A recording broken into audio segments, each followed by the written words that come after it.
Pascal aime usiner le bois en écoutant de grandes œuvres du répertoire classique. Dans son atelier, chaque instant relève de la magie. Voilà, là le bois est rond.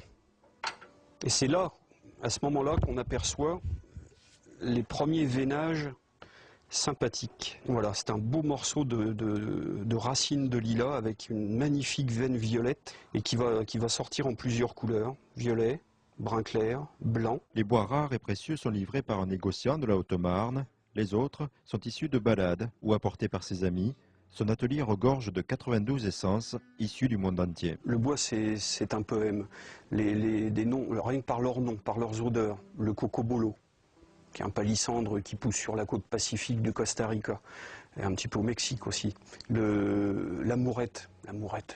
Le bois de rose, le bois de violette. On a ici, en Pays d'Hôte, on a encore des anciens vergers qui sont entourés dans la forêt et qui donnent des bois exceptionnels. Moi, je ne les ramasse pas. Je ne coupe jamais un arbre pour faire du commerce.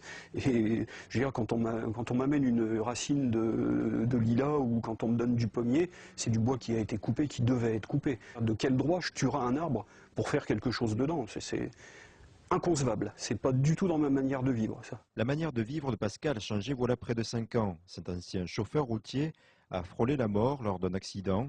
Depuis, il vit selon ses rêves. À 9 ans, j'avais un petit rabot et je faisais des petits bateaux dans des troncs de sureau, des petits trucs comme ça. C'est un rêve de gosse qui devient réalité. Bon, c'est difficile économiquement, bien entendu, mais bon, le bois, c'est une matière dont moi je suis tombé amoureux, quoi. Aujourd'hui, Pascal partage son rêve avec ses clients pour des stylos sur mesure. Pour une dame qui a de l'arthrose déformante dans les doigts, j'ai créé une forme de stylo spéciale pour elle. Elle arrivait enfin à réécrire. Un truc un peu exceptionnel, c'est ça. Ça, c'est un pied de vigne. J'ai fait un stylo en pied de vigne. Et pour faire un stylo, il a fallu que j'utilise 3 pieds de vigne. Les prix oscillent entre 300 pour les plus coûteux et la majorité varie entre 30 et 60 euros.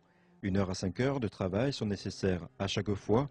Ces stylos, Pascal les vend sur les marchés ou dans son atelier, un ancien garage transformé en antre du bonheur. Aujourd'hui, je suis vraiment un type comblé, heureux.